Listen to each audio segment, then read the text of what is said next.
दोस्तों, आज हम हिमालय पर्वत स्थिति 10 मिलियन वर्ष पहले के बारे में चर्चा कर रहे। हिमालय एशिया में एक पर्वत श्रृंखला है जो भारतीय उपमहाद्वीप के मैदानों को तिब्बती पठार से अलग करती है। इस श्रृंखला में कई चोटियां हैं जिनकी ऊंचाई 8,000 मीटर 26,000 फीट से ज्यादा है, जिसमें पृथ्वी का सबसे ऊंचा पर्वत माउंट एवरेस्ट भी शामिल है। ये पर्वत श्रृंखला भारतीय उपमहाद्वीप के उत्तरी छोर पर पश्चिम उत्तर पश्चिम से पूर्व दक्षिण पूर्व तक एक चाप के रूप में 2,400 किलोमीटर 1,500 मील तक फैली हुई है। हिमालय 6 देशों में विस्तृत है, जैसा अफगानिस्तान, भूटान, चीन, भारत, नेपाल और पाकिस्तान में 5,95,000 किलोमीटर 2,30,000 वर्ग मील के क्षेत्र को कवर करता है। कश्मीर क्षेत्र में श्रेणी की संप्रभुता भारत, पाकिस्तान और चीन के बीच विवादित है। यह उत्तर पश्चिम में काराकोरम और हिंदू कुश श्रेणियों, उत्तर में तिब्बती पठार और दक्षिण में भारत गंगा के मैदान से घिरा है। इसका पश्चिमी लंगर नंगा पर्वत सिंधु नदी के सबसे उत्तरी मोड़ के दक्षिण में स्थित है और इसका पूर्वी लंगर नमचा बरवा यालूंग संगपो नदी के महान मोड़ के पश्चिम में स्थित है। हिमालय में 4 समानांतर पर्वत श्रृंखलाएं हैं। दक्षिण में शिवालिक पहाड़ियां, निम्न हिमालय, महान हिमालय, जो सबसे ऊंची और केंद्रीय श्रृंखला है। इस पर्वतमाला की चौड़ाई उत्तर पश्चिम में 350 किलोमीटर 220 मील से लेकर दक्षिण पूर्व में 150 किलोमीटर 93 मील तक है। हिमालय पर्वत श्रृंखला पृथ्वी पर सबसे युवा पर्वत श्रृंखलाओं में से एक है और यह उत्थित तलछटी और कायांतरित चट्टानों से बनी है। इसका निर्माण 10 मिलियन वर्ष पहले भारतीय टेक्टोनिक प्लेट के अभिसारी सीमा के साथ यूरेशियन प्लेट के साथ उपविभाजन के कारण हुआ था। भारतीय प्लेट की निरंतर गति के कारण हिमालय हर साल बढ़ता रहता है, जिससे वे भूगर्भीय और भूकंपीय रूप से सक्रिय हो जाते हैं। पहाड़ों में बड़े ग्लेशियर हैं, जो अंतिम हिमयुग के अवशेष हैं, और दुनिया की कुछ प्रमुख नदियों जैसे सिंधु, गंगा और तसांगपो ब्रह्मपुत्र को जन्म देते हैं। उनका संयुक्त जल निकासी बेसिन लगभग 600 मिलियन लोगों का घर है, जिसमें 52.8 मिलियन लोग हिमालय के आसपास रहते हैं। यह क्षेत्र कई अंतर्देशीय झीलों का भी घर है। हिमालय का भारतीय उपमहाद्वीप की जलवायु पर बहुत बड़ा प्रभाव है। यह मध्य एशिया से आने वाली ठंडी हवाओं को रोकता है और मानसून को प्रभावित करने में महत्वपूर्ण भूमिका निभाता है। हिमालय के विशाल आकार, अलग अलग ऊंचाई सीमा और जटिल स्थलाकृति के कारण यहाँ आर्द्र और उपोष्णकटिबंधीय से लेकर ठंडी और शुष्क रेगिस्तानी जलवायु की एक विस्तृत श्रृंखला पाई जाती है। पहाड़ों ने दक्षिण एशिया और तिब्बत की संस्कृतियों को गहराई से आकार दिया है। हिमालय की कई चोटियों को हिंदू धर्म, बौद्ध धर्म, जैन धर्म और बोन जैसे विभिन्न भारतीय और तिब्बती धर्मों में पवित्र माना जाता है। इसलिए इस क्षेत्र की कई चोटियों जैसे गंगखर पोयनसुम, माचापुचारे और कैलाश पर्वतारोहियों के लिए वर्जित हैं। श्रेणी का नाम संस्कृत शब्द हिमालय से लिया गया है, जिसका अर्थ है बर्फ का निवास। ये हिम शब्द का अर्थ ठंडा ठंडा और आलय शब्द का अर्थ निवास घर से मिलकर बना है। श्रेणी का नाम पुराने साहित्य जैसे भारतीय महाकाव्य महाभारत में हिमवत संस्कृत हिमवत के रूप में उल्लेखित है, जो हिंदू देवता हिमवान का मानवीकरण है। पर्वत श्रृंखला को हिंदी और नेपाली में हिमालय, दोनों हिमालयी लिखा गया है, के रूप में जाना जाता है। तिब्बती में हिमालय हिमालय या हिमालय, उर्दू में, बंगाली में हिमालय हिमालया और चीनी में जिमलेया सरलीकृत चीनी सीमालाया, पारंपरिक चीनी सीमालाया, पिनइन एक्समलेड। एमिली डिकिंसन की कविता और हेनरी डेविड थोरो के निबंधों जैसे पश्चिमी साहित्य में इसका उल्लेख हिमालय के रूप में किया गया था। हिमालय दक्षिण से उत्तर तक 4 समानांतर पर्वत श्रृंखलाओं से मिलकर बना है। दक्षिण में शिवालिक पहाड़ियां, निचला हिमालय, महान हिमालय, जो सबसे ऊंची और मध्य श्रृंखला है, और उत्तर में तिब्बती हिमालय। शिवालिक पहाड़ियां सबसे निचली उप हिमालयी श्रृंखला बनाती हैं और भारतीय राज्य सिक्किम में तीस्ता नदी से उत्तरी पाकिस्तान तक लगभग 1,600 किलोमीटर तक फैली हुई हैं। ये नाम संस्कृत से लिया गया है जिसका अर्थ है शिव से संबंधित, जिसका उपयोग मूल रूप से हरिद्वार से व्यास नदी तक 320 किलोमीटर के क्षेत्र को दर्शाने के लिए किया जाता था। ये श्रृंखला औसतन लगभग 16 किलोमीटर चौड़ी है और इसकी ऊंचाई 3900 फीट है। ये सिंधु गंगा के मैदान के साथ उगता है और अक्सर घाटियों द्वारा उच्च उत्तरी उपश्रेणियों से अलग होता है। इस श्रृंखला के पूर्वी भाग को नेपाल में चुरिया श्रेणी कहा जाता है। निचला या लघु हिमालय, जिसे हिमाचल भी कहा जाता है, हिमालय का निचला मध्य उपखंड है। ये हिमालय की लगभग पूरी लंबाई में फैला हुआ है और लगभग 75 किलोमीटर चौड़ा है।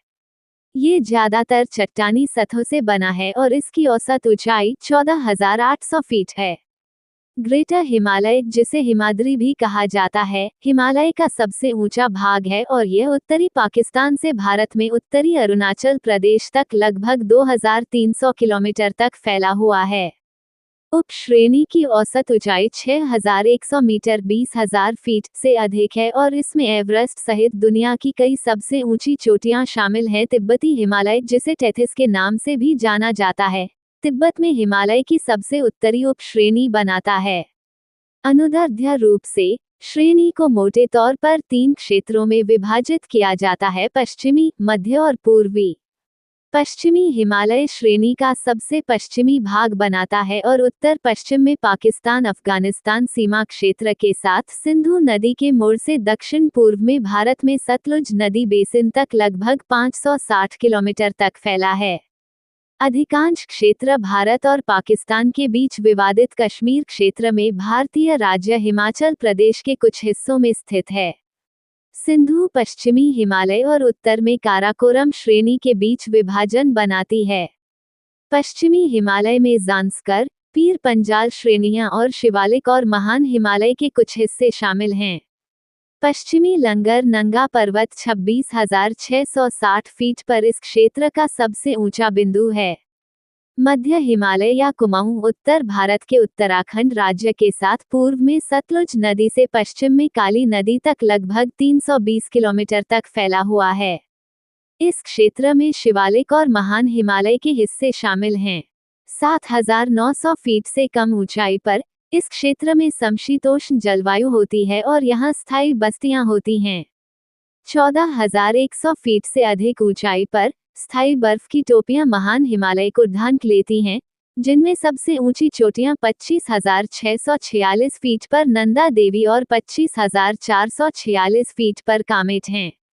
यह क्षेत्र गंगा नदी प्रणाली की प्रमुख धाराओं का स्रोत भी है। पूर्वी हिमालय श्रेणी का सबसे पूर्वी भाग बनाता है और इसमें चीन में तिब्बत के कुछ हिस्से, सिक्किम, असम, अरुणाचल प्रदेश, अन्य उत्तर पूर्व भारतीय राज्यों के कुछ हिस्से और भारत में उत्तर पश्चिम बंगाल, संपूर्ण भूटान, मध्य और पूर्वी नेपाल के पर्वतीय क्षेत्र और नेपाल में अधिकांश पश्चिमी तराई क्षेत्र शामिल हैं। पूर्वी हिमालय में मोटे तौर पर 2 क्षेत्र शामिल हैं: पश्चिमी नेपाल हिमालय और पूर्वी असम हिमालय। नेपाल हिमालय हिमालयी वक्र का केंद्र बनाता है और काली और तीस्ता नदियों के बीच 800 किलोमीटर तक फैला है। इस क्षेत्र में महान हिमालय पूरे हिमालय का सबसे ऊंचा हिस्सा बनाता है और इसमें एवरेस्ट 8,586 मीटर पर, कंचनजंगा और 27,766 फीट पर मकालू सहित 8,000 ऊंचे कई पहाड़ शामिल हैं। उच्च ऊंचाई वाले क्षेत्र निर्जन हैं और बीच में कुछ पहाड़ी दर्रे हैं जो निचली घाटियों में मानव बस्तियों के साथ क्रॉसओवर के रूप में काम करते हैं। असम हिमालय सबसे पूर्वी उपखंड बनाता है जो भारतीय राज्य सिक्किम से भूटान और पूर्वोत्तर भारत से होते हुए दिहांग नदी के पार भारत तिब्बत सीमा तक 720 किलोमीटर पूर्व की ओर फैला हुआ है। सबसे ऊंची चोटी पूर्वी लंगर नमचा बरवा है जो 25,446 फीट ऊंची है। यह क्षेत्र ब्रह्मपुत्र नदी की कई सहायक नदियों का स्रोत है और इसमें नाथूला और जेलेपला जैसे प्रमुख पर्वतीय दर्रे शामिल हैं। दिहांग घाटी से परे पहाड़ भारत की पूर्वी सीमा के पार पूर्वांचल पर्वत श्रृंखला के रूप में फैले हुए हैं। हिमालय क्षेत्र 5 भूवैज्ञानिक क्षेत्रों से बना है: उप हिमालयी क्षेत्र जो मुख्य ललाट जोर और मुख्य सीमा जोर (MBT) से घिरा है, लघु हिमालयी क्षेत्र एमबीटी और मुख्य केंद्रीय जोर एमसीटी के बीच, एमसीटी से परे उच्च हिमालयी क्षेत्र, दक्षिण तिब्बती टुकड़ी प्रणाली द्वारा अलग किया गया टैथियन क्षेत्र, और सिंधु तसांगपो सिवनी क्षेत्र, जहां भारतीय प्लेट एशियाई प्लेट के नीचे दब जाती है। म्यांमार में अराकान योमा हाइलैंड्स और बंगाल की खाड़ी में अंडमान और निकोबार द्वीप समूह भी उन्हीं टेक्टोनिक प्रक्रियाओं के परिणामस्वरूप बने थे जिनसे हिमालय का निर्माण हुआ था। भारतीय प्लेट तिब्बती पठार पर प्रति वर्ष लगभग 67 मिलीमीटर 2.6 इंच क्षैतिज रूप से धकेली जाती हिमालय के दक्षिणी मोर्चे पर प्रति वर्ष लगभग 20 मिलीमीटर 0.79 इंच बर्फ को जोर देकर अवशोषित किया जाता है, जिसके कारण हिमालय प्रति वर्ष लगभग 5 मिलीमीटर 0.20 इंच ऊपर उठता है। ये हिमालय क्षेत्र को भूगर्भीय रूप से सक्रिय बनाता है और भारतीय प्लेट का एशियाई प्लेट में खिसकना इस क्षेत्र को भूकंपीय रूप से सक्रिय बनाता है, जिससे समय समय पर भूकंप आते हैं। हिमालय की उत्तरी ढलानों पर दक्षिणी ढलानों की तुलना में मिट्टी का आवरण अधिक मोटा है, क्योंकि यहाँ नदियाँ और जलधाराएं कम संख्या में हैं। ये मिट्टी दोमट और गहरे भूरे रंग की होती है और निचले इलाकों में जंगलों और मध्यम ऊंचाई पर घास के मैदानों से ढकी होती है। हिमालय में मिट्टी की संरचना और बनावट भी क्षेत्रों में भिन्न होती है। पूर्वी हिमालय में गीली मिट्टी में चाय उगाने के लिए अनुकूल उच्च ह्यूमस सामग्री होती है। पोडज़ोलिक मिट्टी सिंधु और श्योक नदियों के बीच सिंधु बेसिन की पूर्वी सीमा में पाई जाती है। लद्दाख क्षेत्र आमतौर पर खारी मिट्टी वाला शुष्क क्षेत्र है, जबकि उपजाऊ जलोढ़ मिट्टी कश्मीर घाटी जैसी चुनिंदा नदी घाटियों में पाई जाती है। उच्च ऊंचाई वाले क्षेत्रों में बहुत कम ह्यूमस सामग्री वाले चट्टान के टुकड़े और लिथोसोल होते हैं। अंटार्कटिक और आर्कटिक क्षेत्रों के बाद हिमालय और मध्य एशियाई पर्वत श्रृंखलाएं दुनिया में बर्फ और हिम का तीसरा सबसे बड़ा भंडार हैं। इसे अक्सर तीसरा ध्रुव कहा जाता है क्योंकि यह लगभग 15,000 ग्लेशियरों को घेरता है, जो लगभग 12,000 किलोमीटर ताजे पानी का भंडारण करते हैं। माउंट एवरेस्ट क्षेत्र में दक्षिण कोल और खुम्बू ग्लेशियर दुनिया के सबसे ऊंचे ग्लेशियरों में से हैं। गंगोत्री जो 32 किलोमीटर लंबा है और सबसे बड़े ग्लेशियरों में से एक है, गंगा के स्रोतों में से एक है। हिमालय के ग्लेशियर गिरने की दर में काफी भिन्नता दिखाते हैं। खुम्बू कुछ अन्य ग्लेशियरों की तुलना में प्रतिदिन लगभग 1 फीट आगे बढ़ता है। पिछले हिमयुग के दौरान पूर्व में कंचनजंगा और पश्चिम में नंगा पर्वत के बीच ग्लेशियरों की एक जुड़ी हुई बर्फधारा थी। ग्लेशियर पश्चिम में काराकोरम में बर्फधारा नेटवर्क के साथ, उत्तर में तिब्बती अंतर्देशीय बर्फ से जुड़ गए और दक्षिण में 6,600 फीट की ऊंचाई से नीचे समाप्त हो गए। जबकि हिमालय की वर्तमान घाटी के ग्लेशियर अधिकतम 32 किलोमीटर की लंबाई तक पहुंचते हैं। कई मुख्य घाटी ग्लेशियर हिमयुग के दौरान 112 किलोमीटर लंबे थे। ग्लेशियर स्नोलाइन वो ऊंचाई जहां ग्लेशियर का संचय और अपघटन संतुलित होता है, आज की तुलना में लगभग 5,450 फीट कम थी। इस प्रकार जलवायु आज की तुलना में कम से कम 8.3 डिग्री सेल्सियस 14.9 डिग्री फ़ारेनहाइट अधिक ठंडी रही होगी। 20वीं सदी के उत्तरार्ध से वैज्ञानिकों ने जलवायु परिवर्तन के परिणामस्वरूप पूरे क्षेत्र में ग्लेशियर पीछे हटने की दर में उल्लेखनीय वृद्धि की सूचना दी है। स्थानीय परिस्थितियों के आधार पर पीछे हटने की दर क्षेत्रों में भिन्न होती है। 1975 के बाद से हिमालय में ग्लेशियल कवरेज में अनुमानित 13% की कुल कमी के साथ ग्लेशियल द्रव्यमान के नुकसान में 5-13 गिगाटन वर्ष से 16-24 गिगाटन वर्ष तक की उल्लेखनीय वृद्धि देखी गई है। परिणामस्वरूप जलवायु परिवर्तन और जल विज्ञान में परिवर्तन हिमालय और नीचे के मैदानों में लोगों की आजीविका को प्रभावित कर सकते हैं। अपने बड़े आकार के बावजूद हिमालय अपने विस्तार में जल विभाजक नहीं बनाता है क्योंकि इस श्रेणी में अनेक नदी प्रणालियां हैं। जहां पर्वत धीरे धीरे बने, वहीं नदियां एक साथ 16,400 फीट गहराई और 50 किमी चौड़ाई वाले गहरे घाटियों को काटती हैं। वास्तविक जल विभाजक हिमालय के उत्तर में है जहां पर्वतों के दोनों ओर नदियां बहती हैं। कुछ प्रमुख नदी प्रणालियां और उनकी जल निकासी प्रणाली पर्वतों के निर्माण से भी पुरानी हैं। जल विभाजक पश्चिम में काराकोरम और हिंदू कुश पर्वतमाला और पूर्व में लद्दाख पर्वतमाला द्वारा निर्मित है, जो सिंधु प्रणाली को मध्य एशिया से अलग करती है। हिमालय में 19 प्रमुख नदियां हैं जो गंगा की दो प्रमुख नदी प्रणालियों का हिस्सा बनती हैं, ब्रह्मपुत्र, जो पूर्व की ओर बहती है, और सिंधु, जो उत्तर पश्चिमी दिशा में बहती है। सिंधु बेसिन पर्वतमाला के पश्चिमी भाग से फैला हुआ है और इसका जलग्रहण क्षेत्र लगभग 4,50,000 किमी है। नदी तिब्बत में मानसरोवर झील के पास से निकलती है और जांस्कर और श्योक नदियों में शामिल होकर पश्चिम की ओर बहती है। सिंधु की 5 प्रमुख सहायक नदियां झेलम, चिनाब, रावी, ब्यास और सतलुज भारत और पाकिस्तान में फैले पंजाब क्षेत्र में सिंधु में मिलती हैं। ये 5 नदियां लगभग 1,32,000 किमी का जलग्रहण क्षेत्र बनाती हैं। नदी प्रणाली कश्मीर में हिमालय क्षेत्र से होकर बहती है, फिर पंजाब के मैदानों से होकर गुजरती है और बाद में अरब सागर में शामिल होने से पहले भारत-पाकिस्तान सीमा के पास सिंधु डेल्टा बनाती है।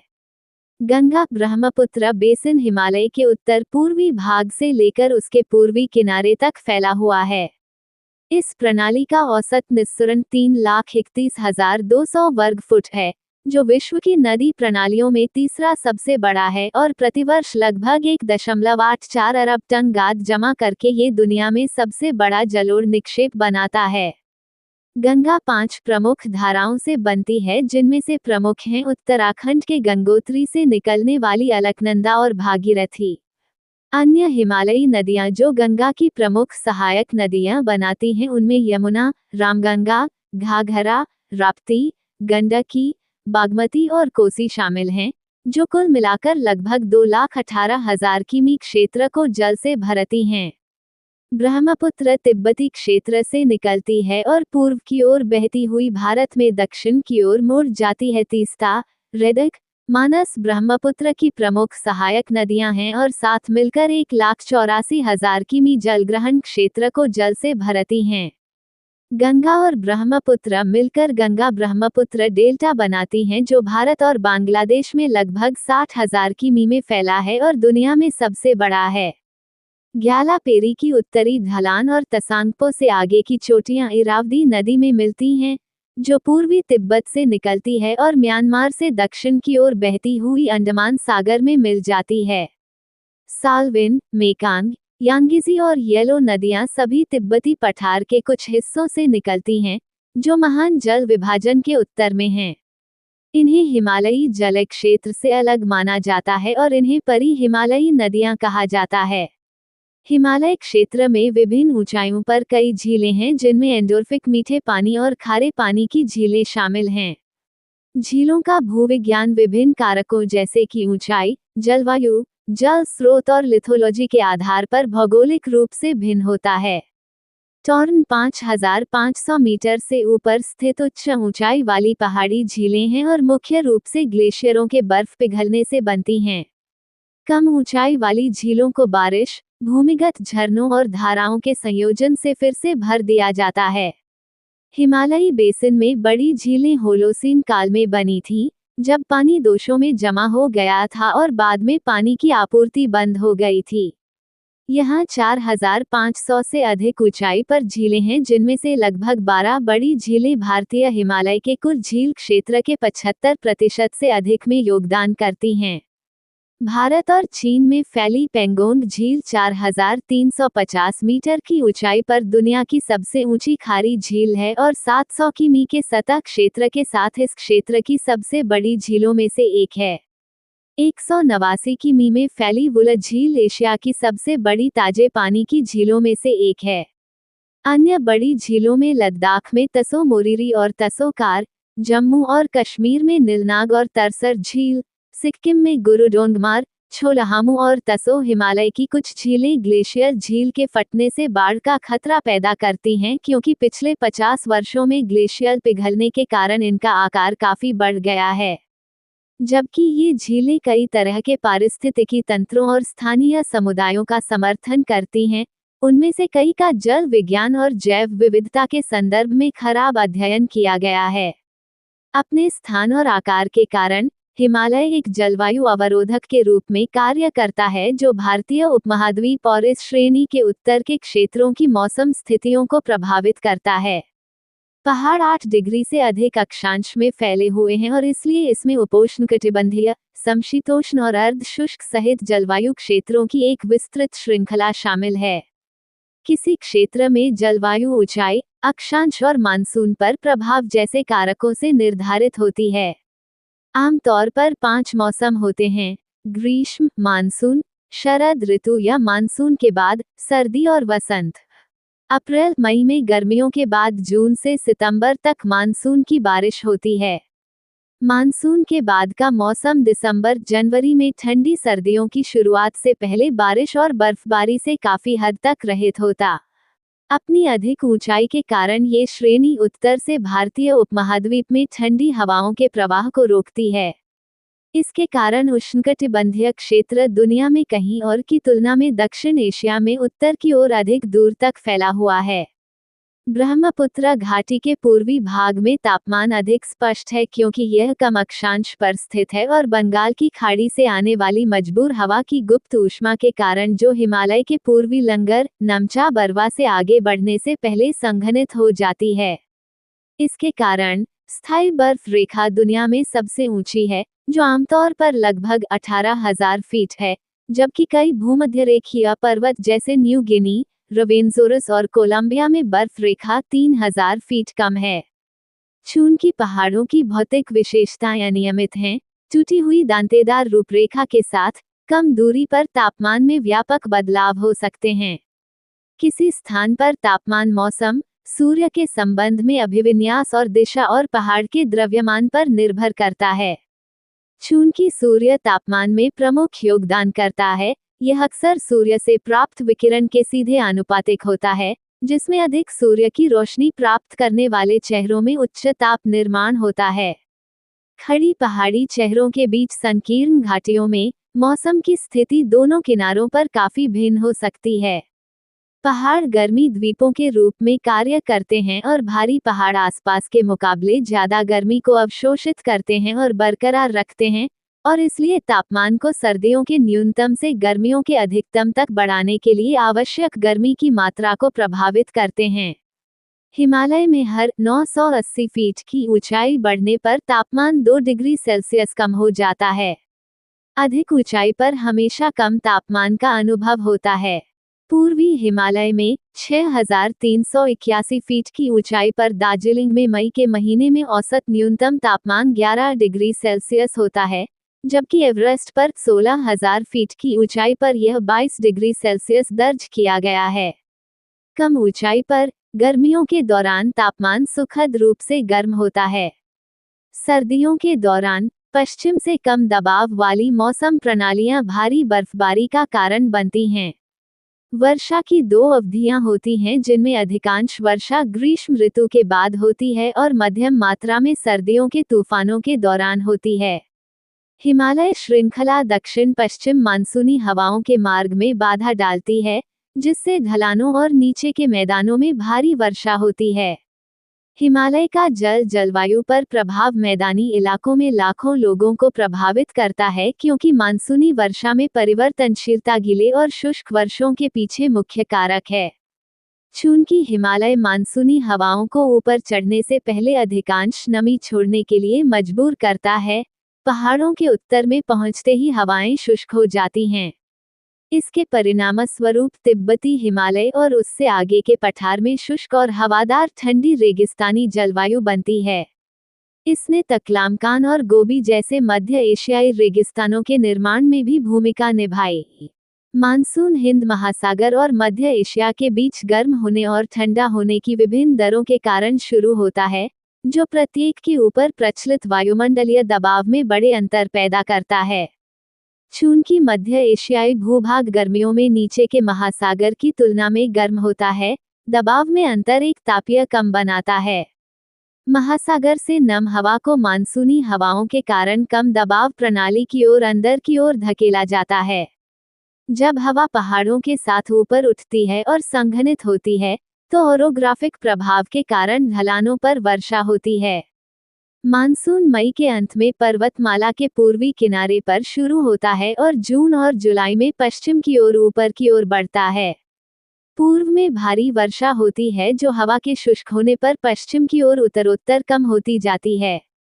पूर्वी हिमालय में चेरापूंजी औसत वार्षिक वर्षा पूर्वी हिमालय में 120 इंच 3000 मिलीमीटर से लेकर कुमाऊं क्षेत्र में लगभग 120 इंच 3000 मिलीमीटर तक होती है। कश्मीर और लद्दाख में महान हिमालय के उत्तरी छोर पर प्रति वर्ष केवल 6 इंच 152 मिलीमीटर वर्षा होती है। सर्दियों के मौसम में मध्य एशिया में एक उच्च दबाव प्रणाली विकसित होती है, जिसके परिणामस्वरूप हिमालय की ओर हवाएं बहती हैं। हालांकि मध्य एशियाई क्षेत्र में कम जल निकायों की उपस्थिति के कारण नमी की मात्रा कम है।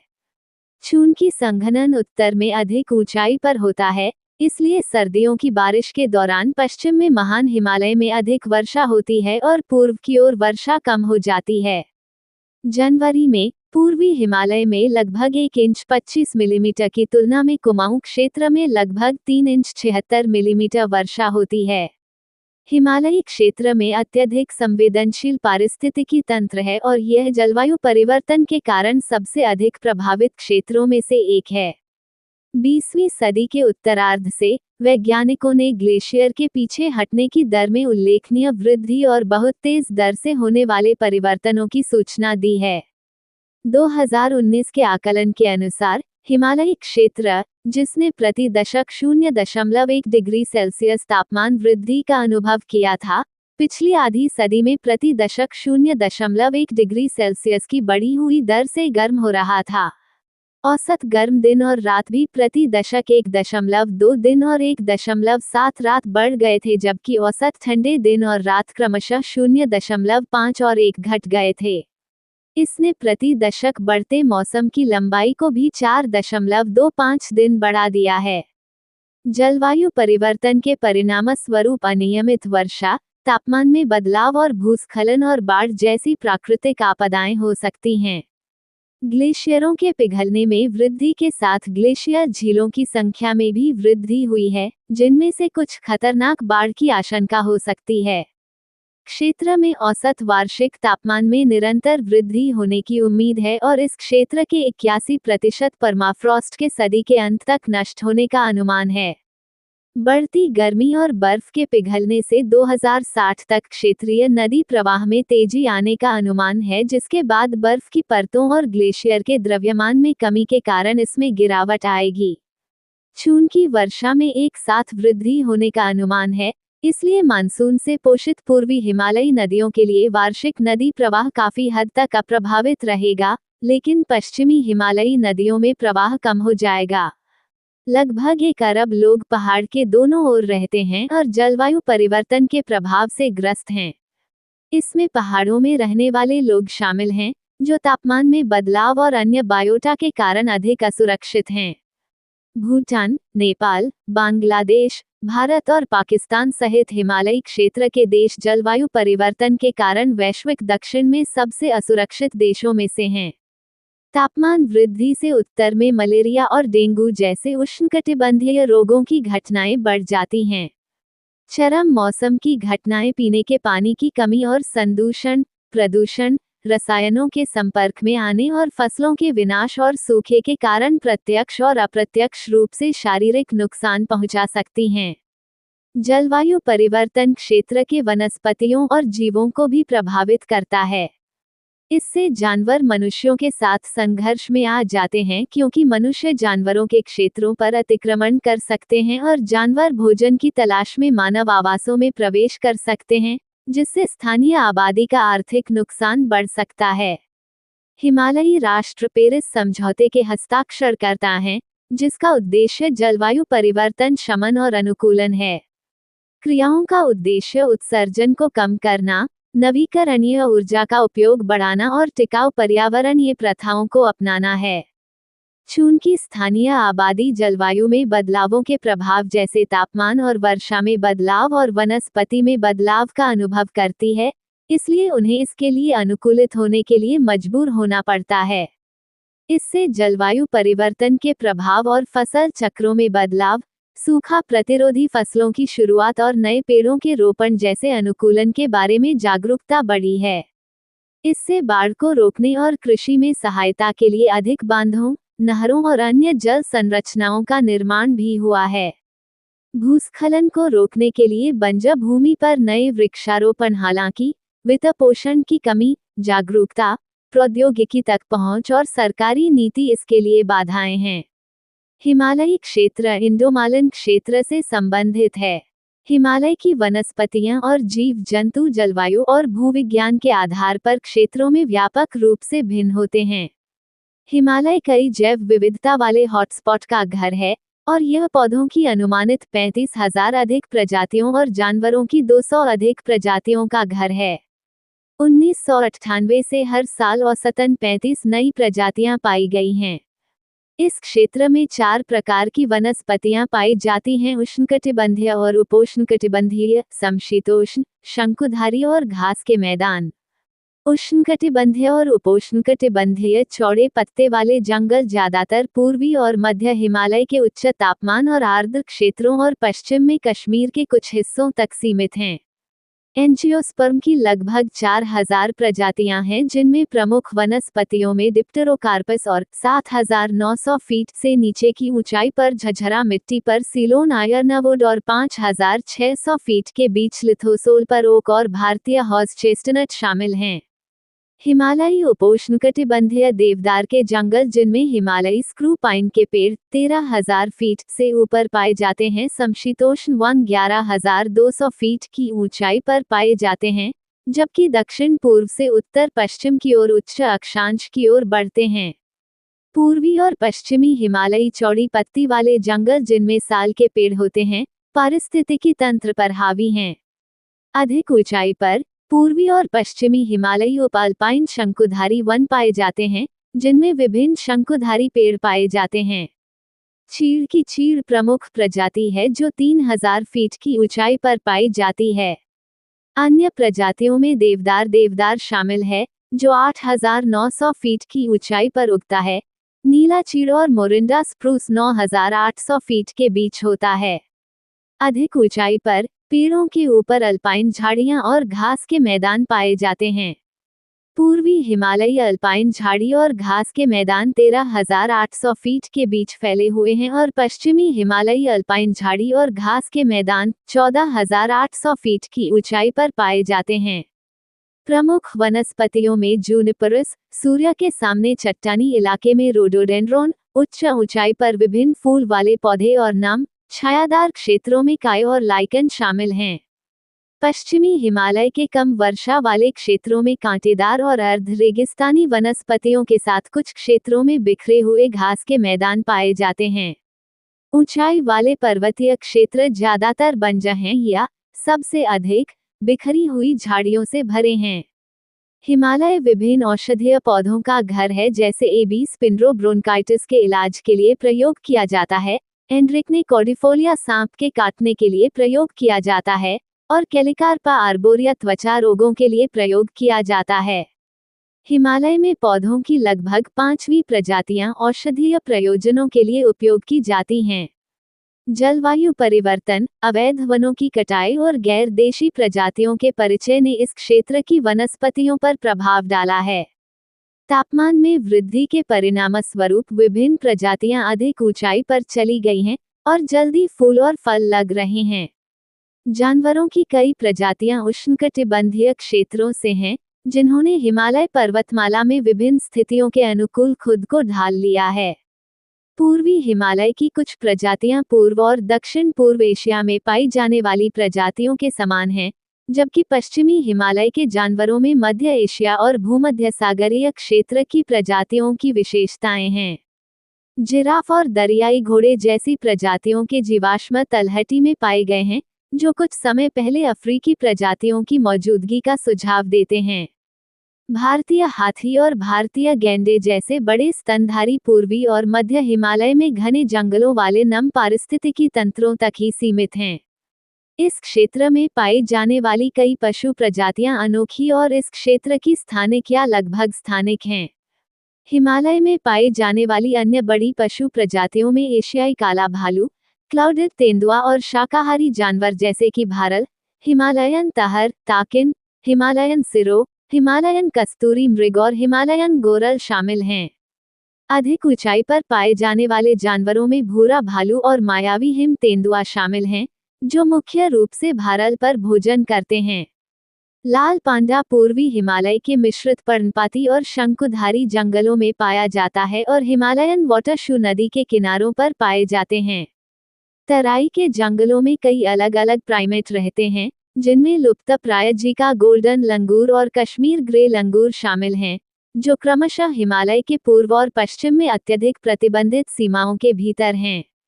याक इस क्षेत्र में पाए जाने वाले बड़े पालतू मवेशी हैं। पक्षियों की 800 से अधिक प्रजातियां दर्ज की गई हैं, जिनमें से बड़ी संख्या पूर्वी हिमालय तक ही सीमित है। पाए जाने वाले पक्षी प्रजातियों में ब्लैक रम्प्ड मैगपाई और ब्लू मैगपाई, टिटमिस, चॉफ, व्हिस्लिंग थ्रश और रेडस्टार्ट जैसे मैगपाई शामिल हैं। शिकारी पक्षियों में दाढ़ी वाले गिद्ध, काले कान वाले पतंग और हिमालयन ग्रिफॉन शामिल हैं। स्नो पार्ट्रिज और कोनिश चॉफ 18,700 फीट से अधिक ऊंचाई पर पाए जाते हैं। हिमालय की झीलें ब्लैक नेक्ड क्रेन और बार हेडेड गूज जैसी प्रजातियों के लिए प्रजनन स्थल का काम करती हैं। जापालुरा छिपकलियों, अंधे सांपों और तितलियों जैसे कीड़ों सहित सरीसृपों की कई प्रजातियां उच्च ऊंचाई की चरम स्थितियां एक्सट्रीमोफाइल जीवों की उपस्थिति को बढ़ावा देती हैं, जिसमें मकड़ियों और घुन जैसे कीटों की विभिन्न प्रजातियां शामिल हैं। हिमालय के जीवों में स्थानिक पौधे और जानवर और गंभीर रूप से लुप्तप्राय या संकटग्रस्त प्रजातियां जैसे भारतीय हाथी, भारतीय गैंडा, कस्तूरी मृग और हंगुर शामिल हैं। इस क्षेत्र में 7,000 से अधिक स्थानिक पौधे और 1.9% वैश्विक स्थानिक कशेरुक हैं। 2022 तक हिमालय हिंदुकुश क्षेत्र में राष्ट्रों द्वारा स्थापित 575 संरक्षित क्षेत्र हैं, जो भूमि क्षेत्र का 40% और वैश्विक संरक्षित क्षेत्र का 8.5% है। इस क्षेत्र में 4 जैव विविधता हॉटस्पॉट, 12 पारिस्थितिक क्षेत्र, 348 प्रमुख जैव विविधता क्षेत्र और 6 यूनेस्को विश्व धरोहर स्थल भी हैं। हिमालय क्षेत्र इससे संबद्ध सिंधु गंगा के मैदान और तिब्बती पठार के साथ 1 अरब से अधिक लोगों का घर है। 2011 में हिमालयी क्षेत्र में जनसंख्या लगभग 52.8 मिलियन होने का अनुमान लगाया गया था, जिसमें हिमालयी नदियों के संयुक्त जल निकासी बेसिन लगभग 600 मिलियन थे। इसमें से 7.96 मिलियन कुल हिमालयी आबादी का 15.1% पूर्वी हिमालय में रहते हैं, 19.22 मिलियन मध्य हिमालय 36.4% में और 25.59 मिलियन पश्चिमी हिमालय 48.5% में रहते हैं। हिमालय की जनसंख्या 1961 में 19.9 मिलियन से पिछले 5 दशकों में काफी बढ़ी है, जिसकी वार्षिक वृद्धि दर 3.31% इसी अवधि के दौरान विश्व औसत। हिमालय की प्रारंभिक जनजातियों की उत्पत्ति भारतीय उपमहाद्वीप के दक्षिण से द्रविड़ लोगों से हुई होगी, जैसा कि द्रविड़ भाषाओं की उपस्थिति से स्पष्ट होता है। हिमालयी क्षेत्र की ओर प्रमुख मानव प्रवास 2000 ईसा पूर्व में हुआ था, जब आर्य मध्य एशिया से आए और धीरे धीरे दक्षिण के मैदानों में बस गए। क्षेत्र में आर्य संस्कृति की जानकारी हिंदू साहित्य जैसे वेदों और पुराणों में मिलती है। दूसरी शताब्दी ईसा पूर्व से चीन में सिल्क रोड हिमालय क्षेत्र के साथ चलने वाले विभिन्न मार्गों द्वारा भारतीय उपमहाद्वीप से जुड़ा हुआ था। इतिहास में हिमालय का उत्तरी भाग विभिन्न तिब्बती राज्यों के प्रभाव में रहा है। मध्य युग में दक्षिणी भाग विभिन्न राजपूत राजाओं और बाद में मुगल शासन के अधीन आया। नेपाल पर भारतीय और तिब्बती दोनों क्षेत्रों के विभिन्न राज्यों का शासन था। हिमालय का इस क्षेत्र के लोगों की संस्कृति पर गहरा प्रभाव पड़ा है। हिमालय क्षेत्र में विभिन्न धर्मों के लोग रहते हैं और हिमालय में कई स्थान बौद्ध धर्म, हिंदू धर्म, इस्लाम, जैन धर्म और सिख धर्म में धार्मिक महत्व रखते हैं। उत्तरी भारत और नेपाल के निचले ऊंचे इलाकों और मैदानी इलाकों में हिंदुओं की बहुलता है। लद्दाख, भूटान और पूर्वोत्तर भारत के उच्च ऊंचाई वाले क्षेत्र में लोग बौद्ध धर्म का पालन करते हैं, जबकि हिमालय के पश्चिमी क्षेत्र और कश्मीर घाटी में इस्लाम का प्रभुत्व है। उत्तरी हिमालय में तिब्बती धर्मों का पालन किया जाता है और पूर्वोत्तर भारत में विभिन्न जातीय समूह स्वदेशी धर्मों का पालन करते हैं। हिंदुओं के लिए हिमालय हिमावत का मानवीकरण है, जो सभी पर्वतों के राजा और देवी पार्वती के पिता हैं। इसे देवी गंगा का जन्मस्थान भी माना जाता है, जो गंगा नदी का मानवीकरण है। 8 मिलियन इसे शिव के एक रूप लिंगम के स्वयंभू रूप की मेजबानी करने वाले 68 स्थानों में से एक माना जाता है। आयुर्वेद में हिमालय का उल्लेख औषधीय पौधों के स्रोत के रूप में किया गया है और सिद्ध योग में 84 आसनों में से एक का नाम है। प्रमुख हिंदू तीर्थ स्थलों में छोटा चार धाम गंगोत्री, यमुनोत्री, बद्रीनाथ और केदारनाथ शामिल हैं। हजारों लोग सिंध घाटी में अमरनाथ मंदिर तक जाते हैं, जहां अमरनाथ चोटी में एक बर्फ का ढेर शिव के रूप में पूजनीय है। पशुपतिनाथ शैव धर्म में एक पवित्र स्थल है। मुक्तिनाथ को हिंदुओं और बौद्धों दोनों के लिए पवित्र माना जाता है और इसे शाक्त पीठों में से एक और नेपाल के 4 धाम का हिस्सा माना जाता है। इसमें शालिग्राम पत्थर हैं, जिन्हें हिंदू विष्णु का अवतार मानते हैं और बौद्ध इसे गावो जगपा मानते। बौद्धों के लिए पारो तखतसंग एक धार्मिक स्थल है, जहां पद्मसंभव ने भूटान में बौद्ध धर्म की स्थापना की थी। हिमालय में कई वज्रयान बौद्ध स्थल और मठ स्थित हैं। जैन धर्म में हिमालय पर्वत श्रृंखला का माउंट अष्टपद एक पवित्र स्थान है, जहां पहले जैन तीर्थंकर ऋषभनाथ ने मोक्ष प्राप्त किया था। ऐसा माना जाता है कि ऋषभनाथ के निर्वाण प्राप्त करने के बाद उनके बेटे भरत ने हिमालय में तीर्थंकरों की मूर्तियों के साथ 3 स्तूप और 24 मंदिर बनवाए। हिमालयी लोगों की विविधता उनकी वास्तुकला, उनकी भाषाओं और बोलियों, उनके विश्वासों और रीति रिवाजों और कपड़ों के माध्यम से दिखती है। लोगों के घरों के आकार और सामग्री उनकी व्यावहारिक जरूरतों और विश्वासों को दर्शाती हैं। क्षेत्र के हाथ से बुने हुए वस्त्र उनकी जातीय पृष्ठभूमि के लिए अद्वितीय रंग और पैटर्न प्रदर्शित करते हैं। कुछ हिमालयी जातीयताएं आभूषणों को बहुत महत्व देती हैं, जैसे कि राय और लिंबू, जहां महिलाएं अपने आभूषणों के माध्यम से अपनी संपत्ति दिखाने के लिए बड़ी सोने की बालियां और नाक की अंगूठी पहनती। हिमालय पहाड़ी क्षेत्र और नीचे के मैदानों की अर्थव्यवस्था में योगदान देता है। चूंकि यह श्रृंखला विभिन्न पारिस्थितिक क्षेत्रों में फैली हुई है, हिमालय के विभिन्न क्षेत्रों की अर्थव्यवस्था संसाधनों की उपलब्धता पर निर्भर करती है। हिमालय पर्वत श्रृंखला और उससे जुड़े जंगलों में व्यापक प्राकृतिक संसाधन हैं। हिमालय की नदियों द्वारा जमा उपजाऊ जलोढ़ ने कुछ सबसे उपजाऊ और कृषि योग्य भूमि में योगदान दिया है। सेब, नाशपाती, आड़ू, चेरी और अंगूर जैसे फल उपजाऊ नदी घाटियों और झील के तल में उगाए जाते हैं। जलवायु अखरोट और बादाम जैसे मेवों की व्यापक खेती का भी समर्थन करती है। चाय और मसाले पूर्वी हिमालय की पहाड़ियों पर उगाए जाते हैं, जिनकी जलवायु और मिट्टी अनुकूल है। वन विभिन्न प्राकृतिक संसाधन प्रदान करते हैं।